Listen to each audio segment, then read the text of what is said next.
background as well. Chinonso, are you using our background? No, actually, I was going to, because I was trying to figure out now how to like blow my background. But no, I'm not using it. Interesting. Okay. Barbara, what do you think? I mean, if you can just quickly send it to her over Slack, I think we can make it happen. Yeah. Chinonso, are you on Slack? I'm not on Slack yet, so if you can send it to Oh, me by email, Okay, we are live. We are live on well, I, YouTube. let's go. Thank you, guys. okay. We are live. We are live on YouTube. Um, okay. So, hi everyone. My name is Chinonso Raymond. Give me 1 second. I'm trying to put my computer on, disturb so no one will like interrupt this. But yeah, hi. Nice to meet everyone. My name is Chinonso Raymond. I'm a product designer. I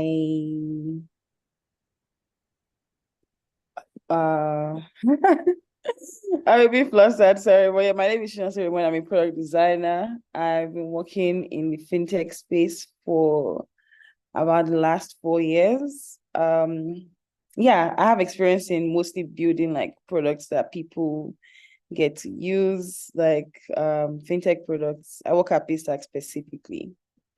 Um, so I'm going to share my screen, which would actually be a guide for what we'll be discussing today. And that is idea generation and validation. Give me a second.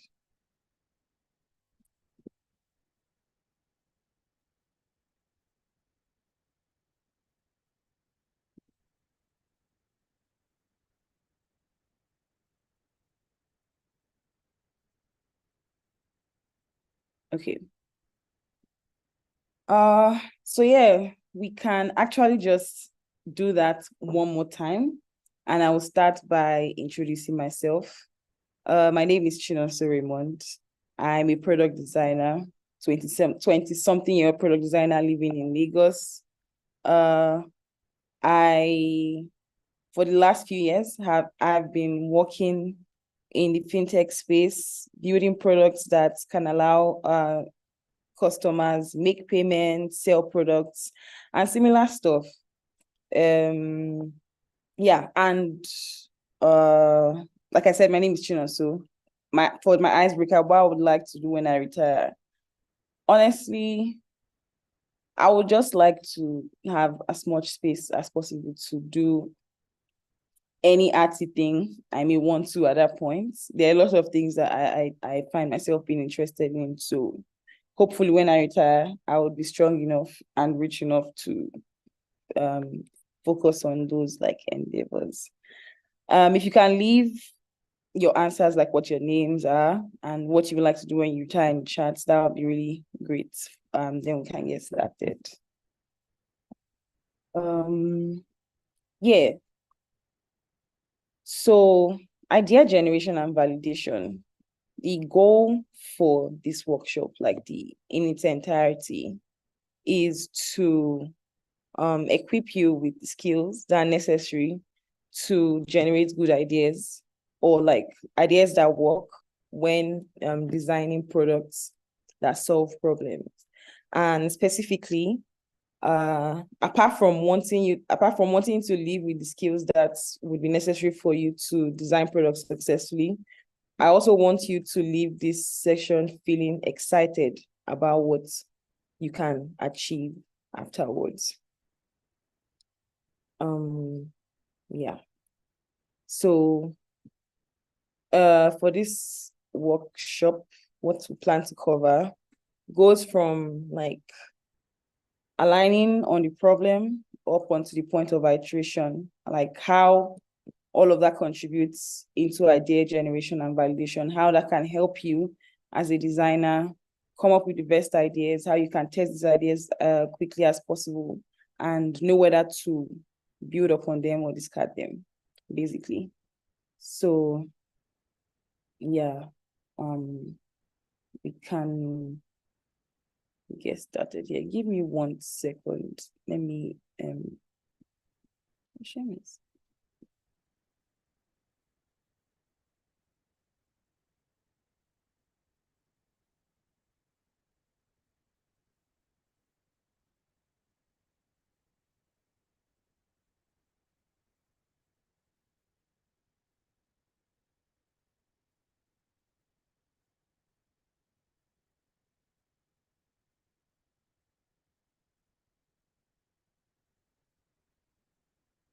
Sorry, 1 second.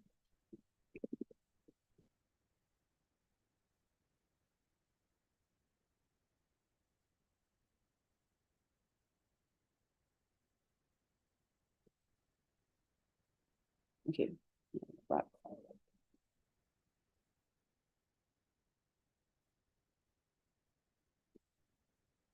Okay.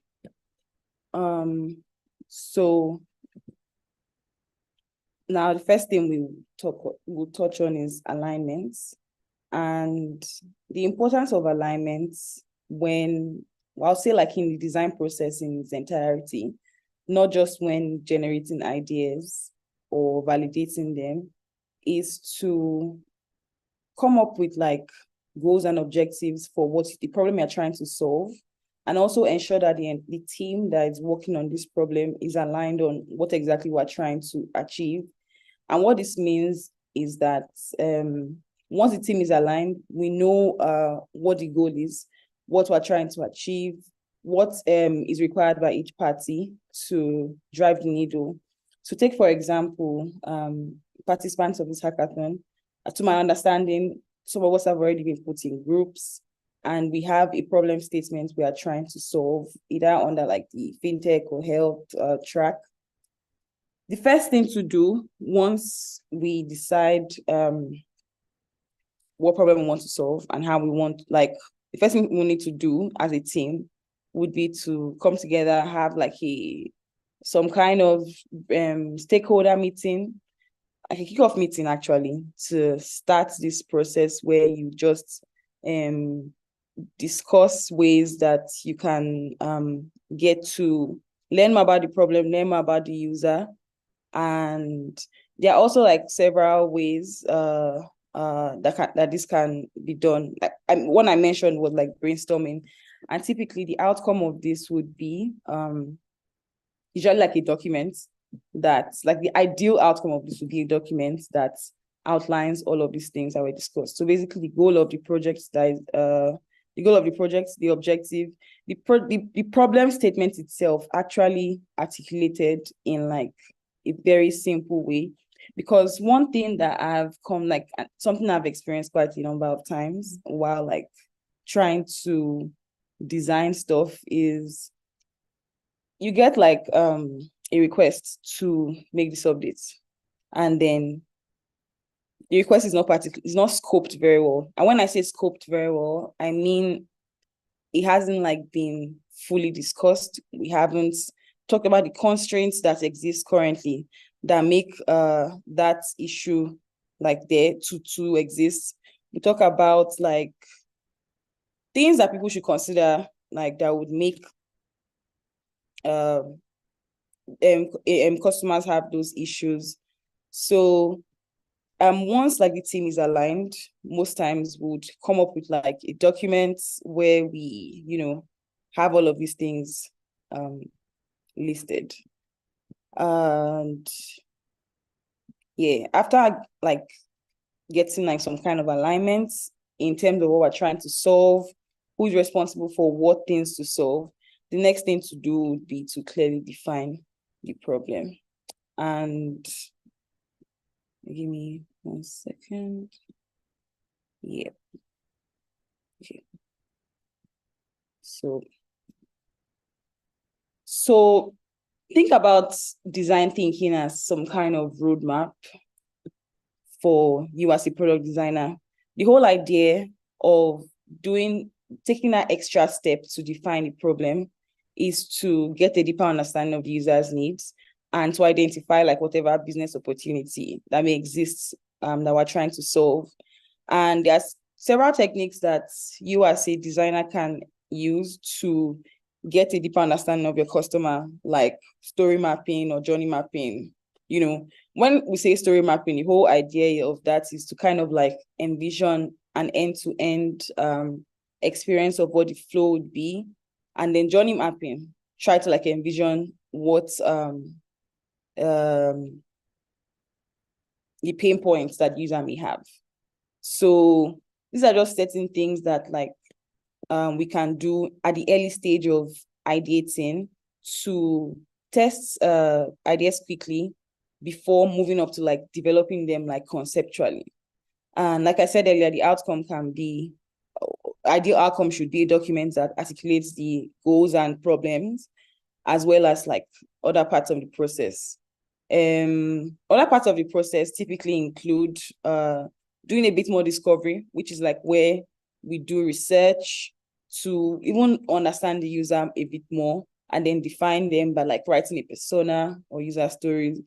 And then later down the line, when like we come up with solutions for this problem, these documents should be like the single source of truth where all of these things are placed or documented, because it will help for like handoff, and I'll touch on that like towards the end. So yeah, the next step is like idea generation techniques. So the next slide on idea generation techniques. And yeah, it's important to kind of like think of idea generation as both a science and arts, because it encourages creativity and open-minded like thinking when coming up with solutions.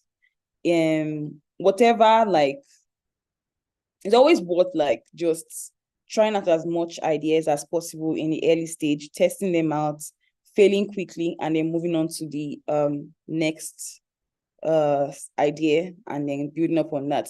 I can't remember exactly who says it, but the quote goes like, the only thing that matters that you don't know, the only thing that matters that you don't know is what you don't, the only thing that matters that you don't know is what you don't know, or something like that. Basically trying to say that it's best for you to get rid of the bad ideas fast. The ones that you don't know, pour them out. You're sure that this idea doesn't work, but it just seems like something that may work. You're not really sure. Just try them out from the beginning and then know whether to build up on them or like to discard them early on.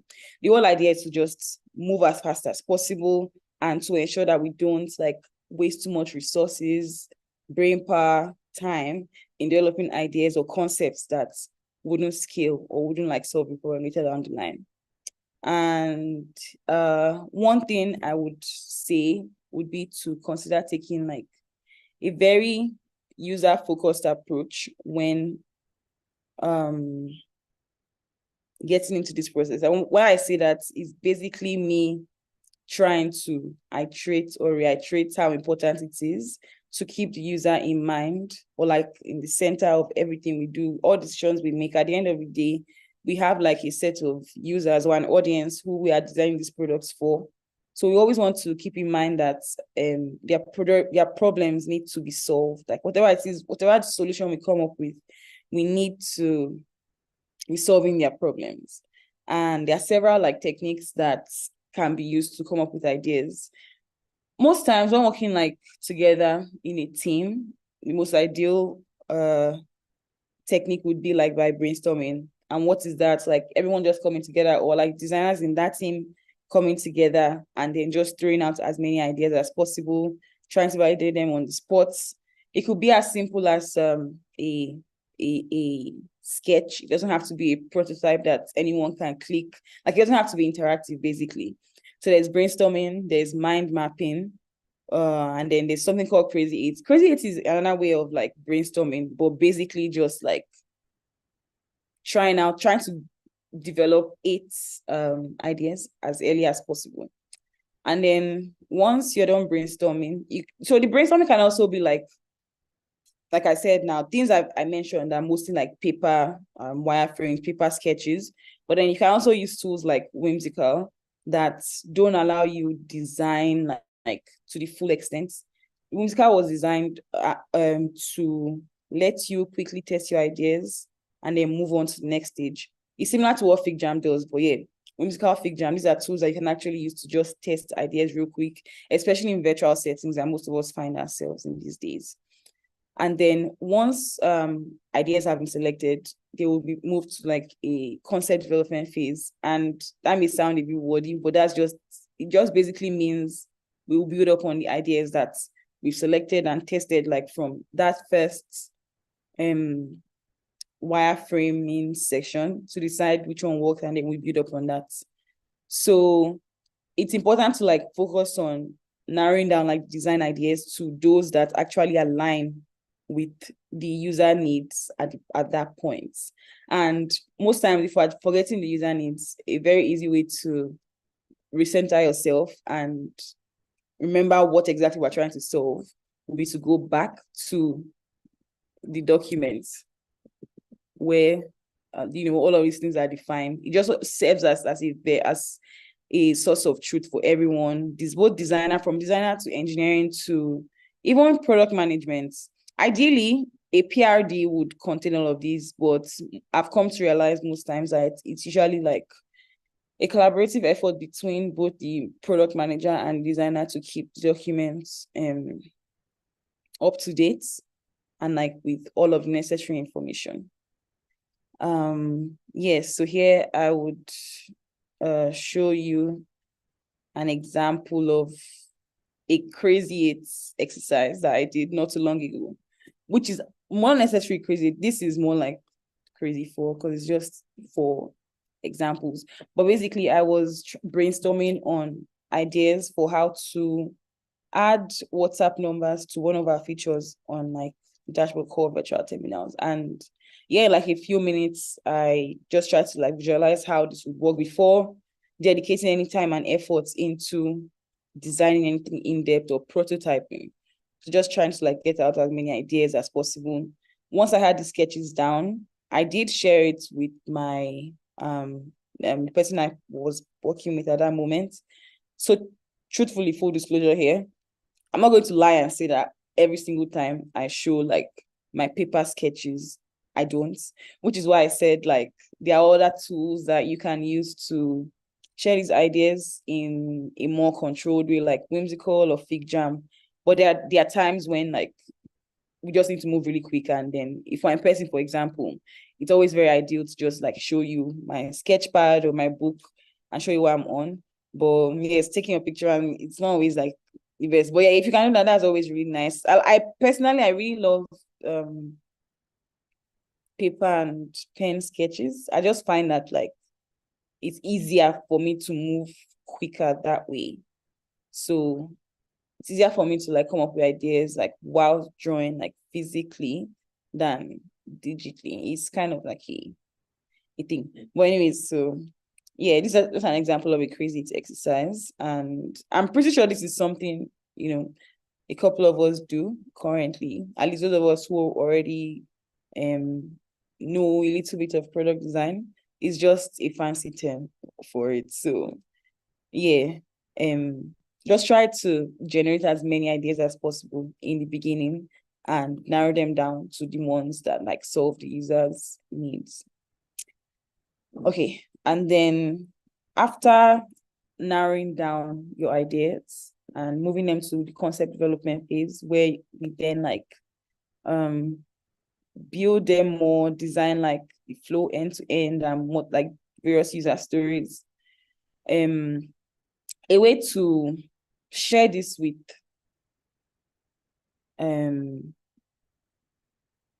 users to test or stakeholders or people that are basically involved in this process would be to do so by sharing a prototype. And it's important to think of prototyping as a very powerful tool that we can use to test product functionality and gather early feedback. Prototypes are very powerful because they can help users simulate a sense of how the product can work and feel in real life, as opposed to just how they look like as in static screens. It's better to think of design as not just how it looks or feels, or not how it looks, but how it feels and like how it works as well. So when prototyping, you can actually share this with people for them to experience the ideas in that way, as opposed to you like guiding them through screens like, oh, screen one said this, screen two said that, and so on and so forth. There are a couple of tools that can actually generate prototypes these days, Figma being one of them. I think Figma is pretty decent for product designers, at least. It's not as like fully fleshed as After Effects, for example. It can do what After Effects can do, but with Figma, you can easily prototype user stories that one can find in like a software products, like, you know, moving from page to page, stuff like that. There are also some more advanced ones like Prototype, but depending on the tool your team uses, for example, I don't see any reason why, if your team uses Figma, you would need to do any kind of like prototyping, at least the quick early stage outside. It's best to just keep everything as simple as possible and share it. Maybe if you need to define a certain interaction, then you can use other tools like Protopie or After Effects to, you know, handle those ones that Figma can't. But for the basic things, Figma can actually allow us, you know, prototype a group of screens together, which is how like these slides are working right now. It's just a couple of things that have been linked together. Sorry,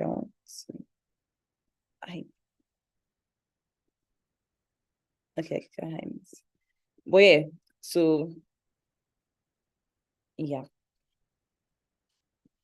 Yeah, so another thing that's very important is that, I think I've said this before, but like sharing early enough to get feedback and insights. When I say share early, it's not necessarily like a one-time thing where you just share what you're working on right now and then you go on later down and then you continue working like a silo and then you come back later down the line.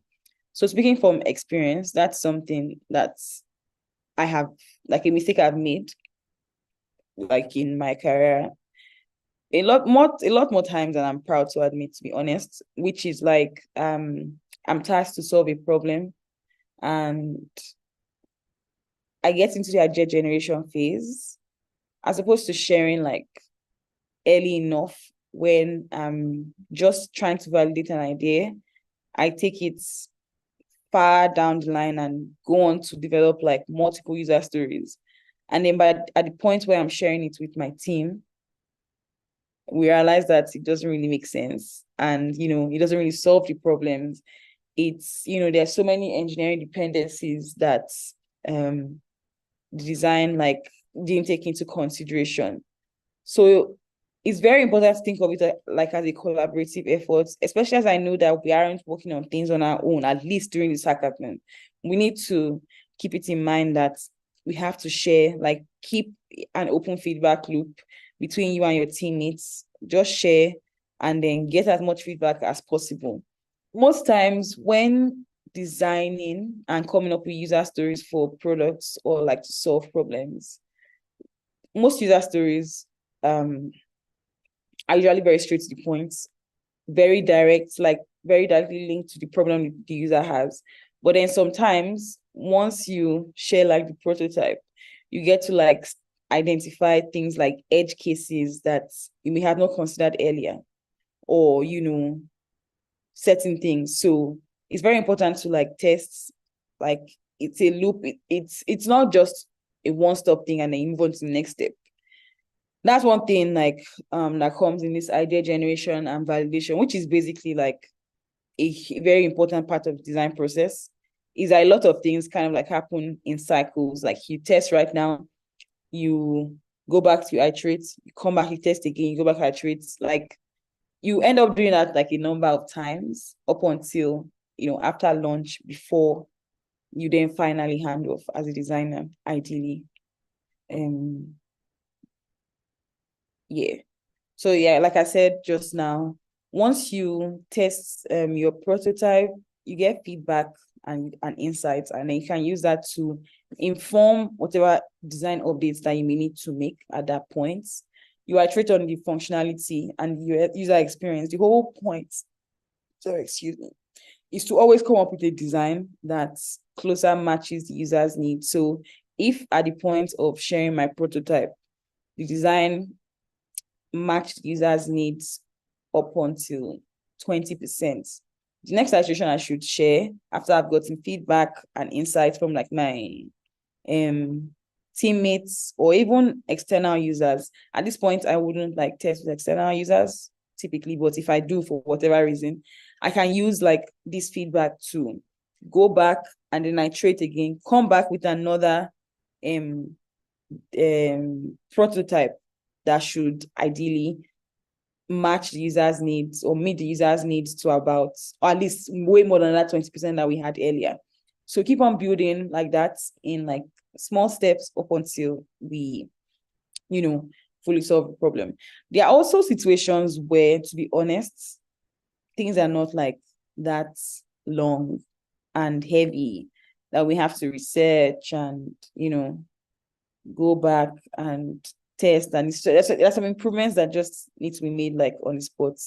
And those like are different. So you can just make those ones. But yeah, for when developing new features or making like significant improvements, most times it's always best to like go through the process of first defining the user, doing some more research to understand what their needs are and all of that.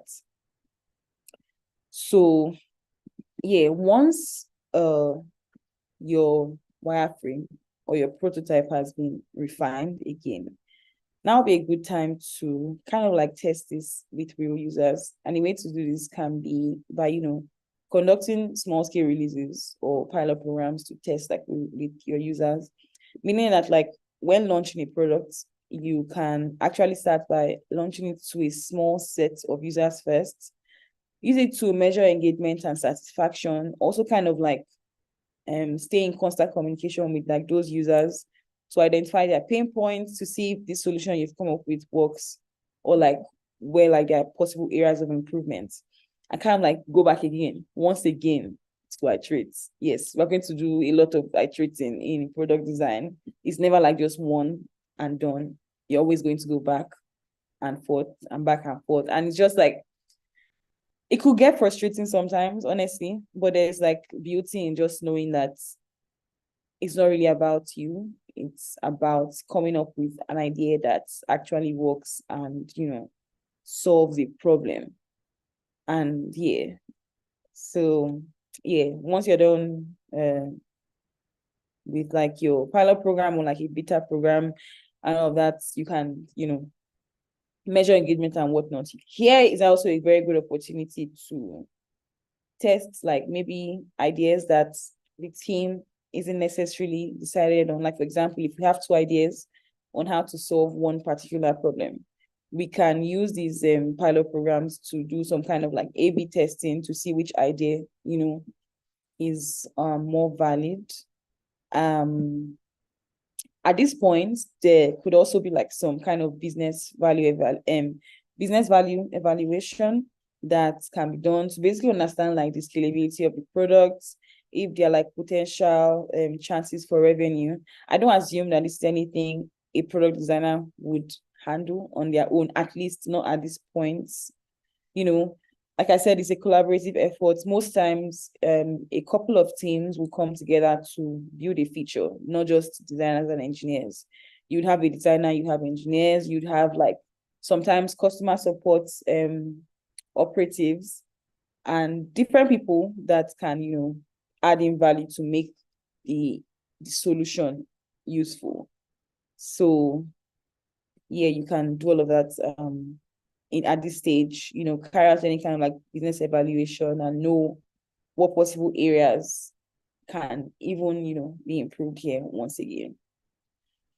So once we're done, like, either conducting like our small releases and then we have gotten user feedback once again and gauge their satisfaction, gone back to the drawing board to update our products and tweak it when necessary.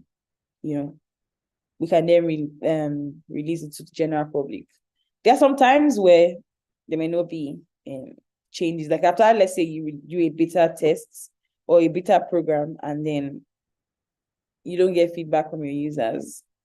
It's very rare that you would never get feedback from your users, but if you don't have any like valuable things to change, you can also just observe like their engagement and satisfaction, and then release it, and maybe later down the line consider a design update. But like I said, it's very rare that you would ever test things with users, even things that seem like very obvious to you. There's like a saying where people talk about how users don't read, so it's kind of like important to keep that in mind, which is that things that may be very obvious to you as a designer or as a person who designed a certain product might actually be very like hidden or not obvious at all to the person who is using the product. So it's always very important to like gauge how they actually use this product and identify like areas that maybe they struggle, and then you can know whether to go back and how to simplify those like issues for them or those areas for them. And then the last thing would be finalizing design, and then handing off to development, or handing off like your design.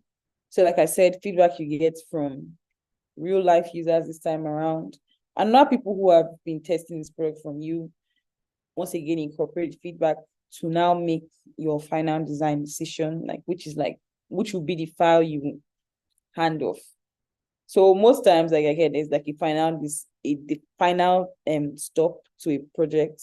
And then once we have like that final stop to the project, usually this will look like having all the user stories accounted for, including edge cases that came up during testing. It would also have like notes on how certain things should be handled. Like if there's any interaction or animation you want the development team to like, be aware of, or like maybe it was missed during like the previous developments, it should all like be stated. And a way to kind of like hand off properly would be to organize your files.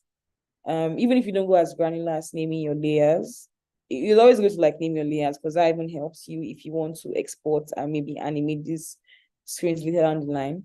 But it always helps to keep your file like organized, at least keep your page organized. Let it be easy for your pages, rather. Let it be easy for anyone who visits your Figma file to be able to go from page to page and know what like flow is in either of them. If there are any dependencies, it's always very good to like note them down as well. And then you can also go back to the design notes that we talked about like in the beginning. The design notes we come up with like when we just start this project, and just kind of like update it with all of the information, like the solution we have come up with, which is like typically the prototypes, and also like the things that guided all of this. It's just always good to document your work properly and have it serve as like a source of truth, like a single source of truth for anyone who might be curious as to what you just designed or developed or built, basically. So, well, that's it for me. I cannot see any chats, unfortunately. I don't know if that is no.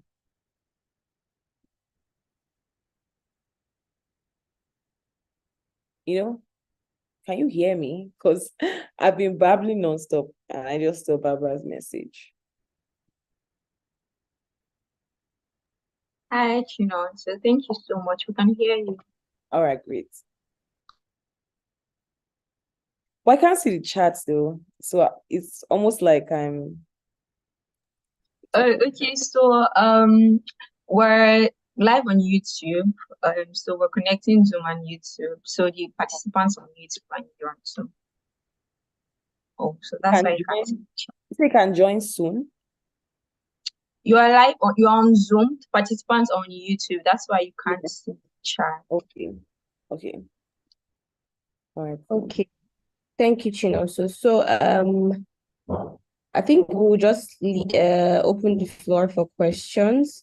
So if we have any questions, please let's shoot. We have one question here.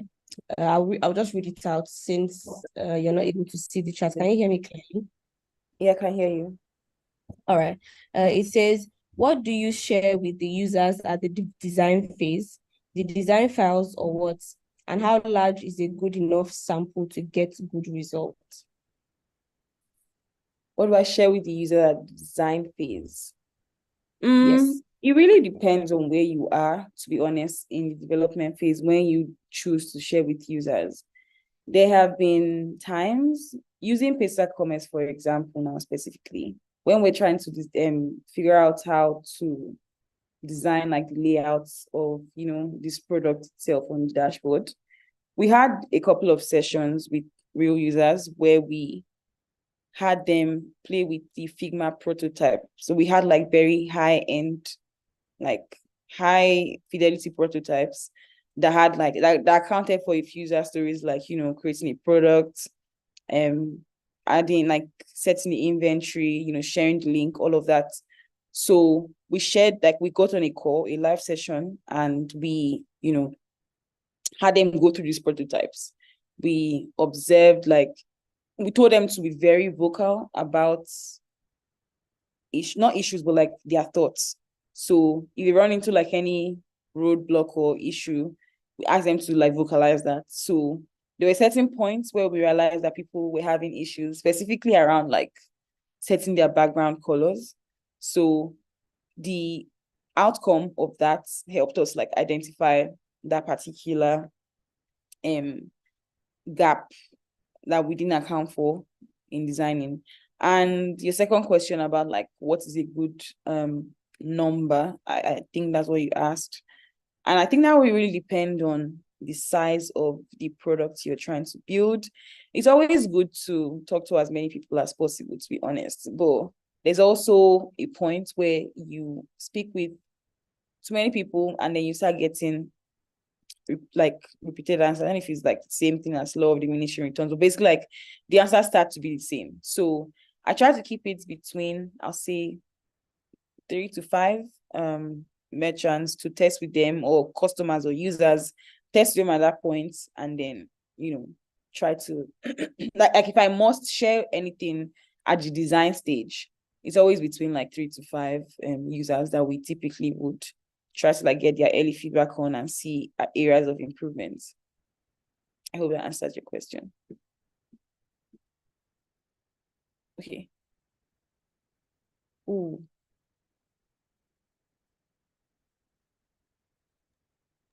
Okay, hi Chinonso. So we have another question. Yeah. So someone is saying, if you could travel back to the past, are there any actions you would like to take in different ways or avoid? I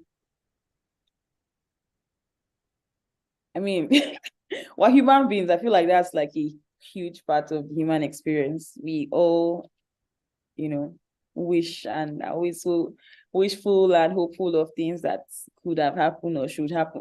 But yeah, to answer your story, if I could go back in the past, I mean, there's a number of things that I feel like I would want to change or do better, but I don't know that my story will still be the same. If anything, changes, or anything changes in like how things have played out up until now.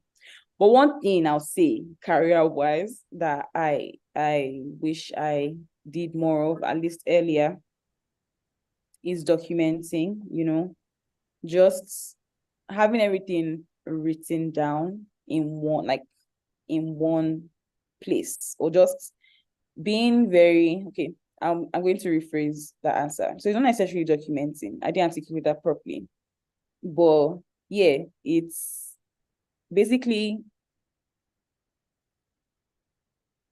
writing or articulating my ideas. I find that most times I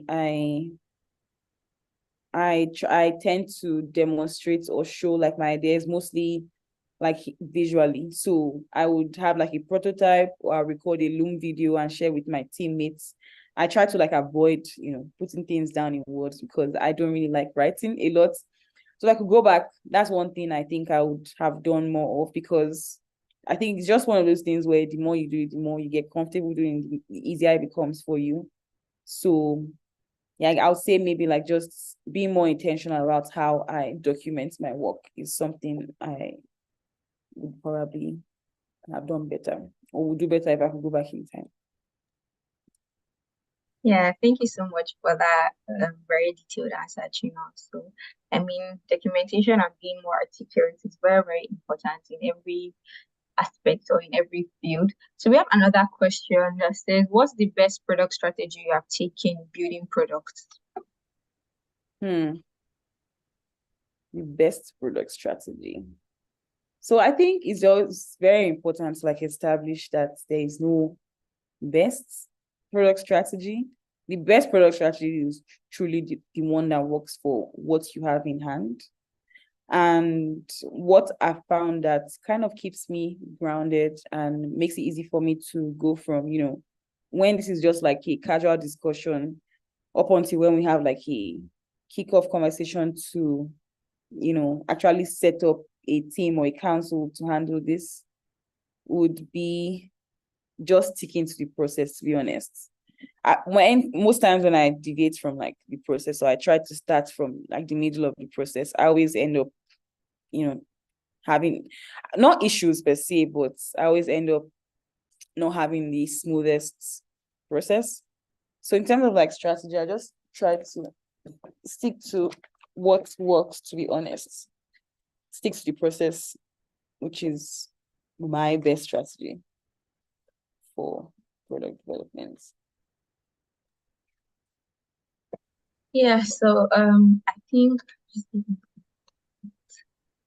I don't know if it's all right. So yeah, so that's it pretty much. Stick to the process and stick to what works. I think we've pretty much covered all of the questions coming from YouTube. So one is saying that a person would like to connect with you on LinkedIn. So what's your LinkedIn name, Chinonso? Chinonso Raymond. Oh, so I'm not entirely sure. To be honest, I don't really check LinkedIn that much. But give me a second. Let me confirm it, and I'll post it. So I think you can share your LinkedIn, the link to your profile here. Yeah, I will. Then we'll just share it with everybody on the channel. Yeah. All right, then. So while we wait for Chinonso to pull up the link to our LinkedIn, if you have any more questions, please share the YouTube chat so we can answer before we wrap up this session.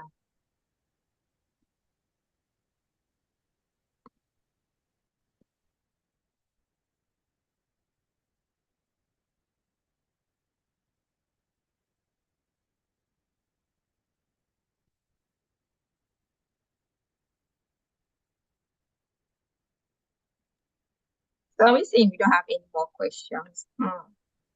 Someone has already connected, so without her sharing the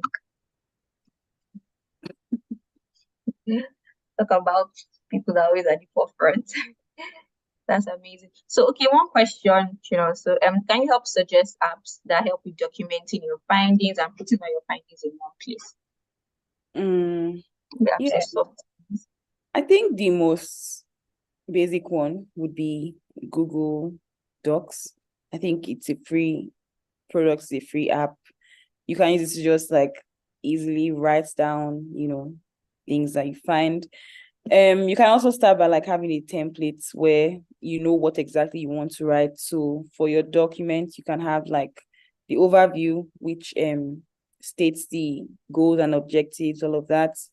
Then you can have like a section for discovery where you like do more research to understand the user and then, synthesize whatever findings you have. You can also have a section for solutions or how you plan to solve it, which can house the prototype that is the end goal of all of this.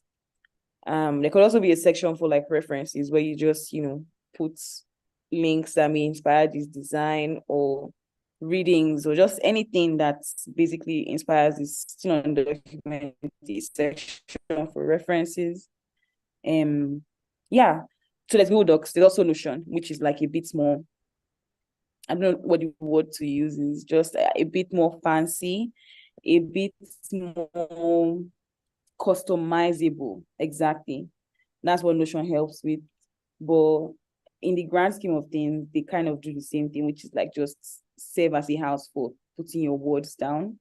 And also think of the documents as a live artifact, something that will constantly be updated as you proceed, or as you progress in the process. So once you start, most times, like in the beginning, the document should not have all the answers. You should basically just have like maybe the first section, which is like the overview, objectives, goals, and all of that, and maybe a clear definition of the problem statements and of the user. And as you go down later down the line, you can like add your findings to it. So at PayStack, we use Notion, but you can very easily use Google Docs, to be honest. There's also other tools like Logseq and Obsidian, but I don't know how those work for collaboration. I know people use those to kind of like have their own personal notes and have serve as some kind of second brain for where they dump their ideas and different things. Like they can also link, but I don't think those really work. I'm not entirely sure. I don't know how those work for like teams. So you best just keep it simple to something like a Notion or a Google Doc, to be honest. If you want to do any surveys, you can use tools like Google Forms to send out to your users, and then Google Forms as well kind of like save your answers for you in a sheet. So all of this will still be collated somewhere. You can now take the link of this form and attach to this document where you have your findings. So anyone that works for you, to be honest. Google Docs or Notion, long and shorts of. Okay, thank you. Yeah. All right. So we would be wrapping up the session very soon, but we have two questions that we just merged together. So what would you advise for beginners starting their career, and what should you prioritize when developing a roadmap?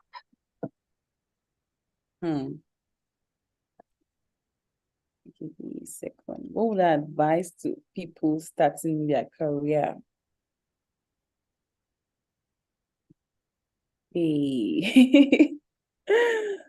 To be honest, starting your career in design, I assume that's what we're here for. Yeah. Just go through every step as it comes. It's very important for you to not try to judge yourself based on the work you've seen someone who has more years of experience on you doing. It's very important to gauge your work based on the actual step that you are. Like, it's always something to always remember, because it's very easy to see, it's very easy to see like something that is very, very polished. And then someone's like, oh my gosh, why didn't I design this? But then you go and then you check and you see the person has probably been doing so for like the past 2 decades. So that person is miles ahead of you in terms of, the person can test ideas quicker than you, because there are a lot of things they have done in their past, done over and over and over again, like in their process, like up until this point. So it makes it easier for them to work faster. Most of the times as well, they can make decisions quicker as well. So it's very easy. It's very important to just judge yourself based on where you are as a beginner. Try to know what is expected of a beginner, and stick to that.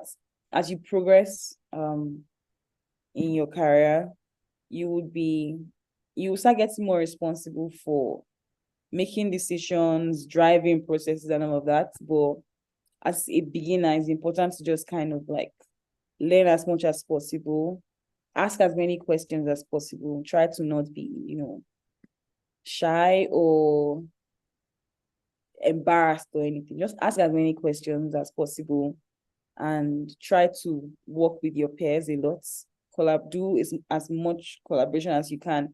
Not necessarily to build things, but even to bounce ideas, right? We don't have to solve everything ourselves.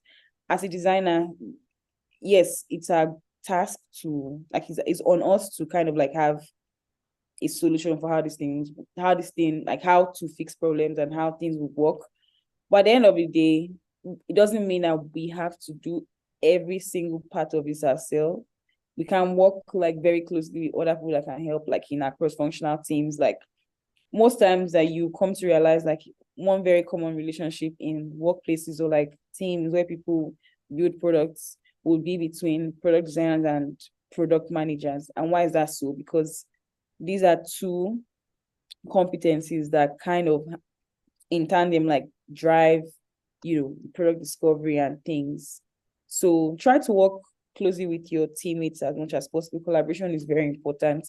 It also really helps identify blind spots. There are a lot of things that you may be designing and then you just didn't account for a very obvious thing, and then when you show it to another designer, it's like, oh, why didn't I make this choice, or why didn't you do this instead? So collaborate as much as possible. Remember like your stage in the journey and just keep on doing what is expected of you, to be honest. Yeah, that's my answer.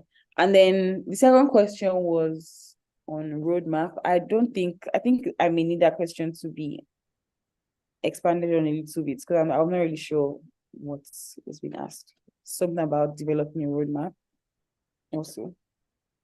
Yeah, so the question was what should be prioritized when developing a roadmap? What should you prioritize when developing a roadmap? Yeah. You should prioritize, I'll say, your audience's needs and business opportunities. Because at the end of the day, it's still like a business you're designing for, right? At the end of the day, we kind of want to generate revenue. At the end of the day, we want to solve our users' needs, but we also want to make money as a business.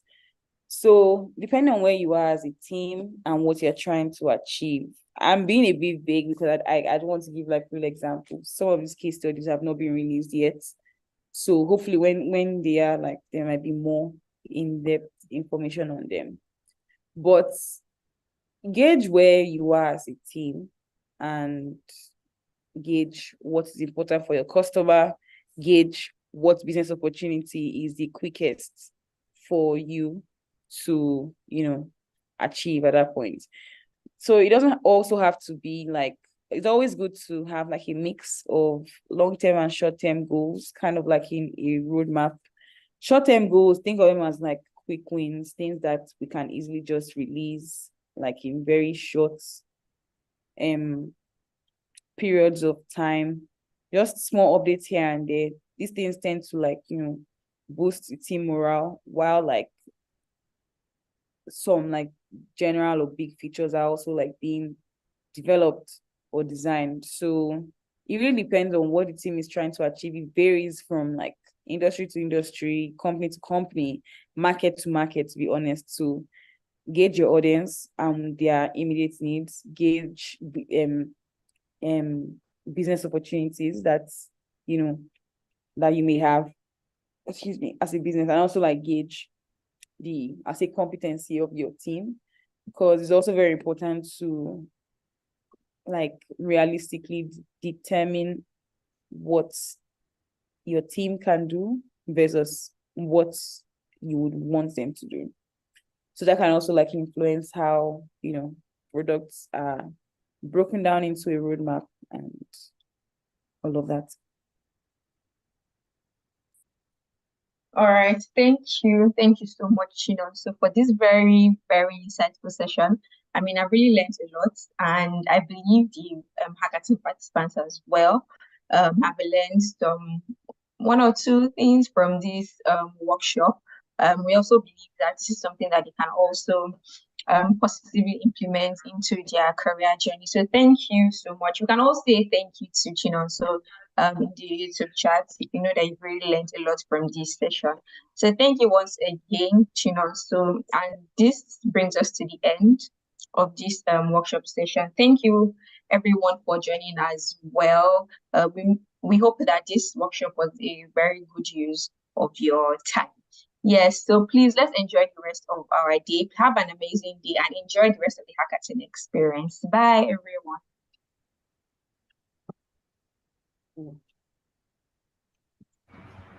Hi, everyone. Thank you, Chinonso. I will still live stream. I'll end the I'm live not stream. sure. I'm sure people are jumping off. Thank you, Chinonso. Thank Thank you, you. Thank you so Chinonso. much, Barbara. Thank Thank you. you. Thanks, everyone. All right, everyone. Bye bye. Bye. Bye.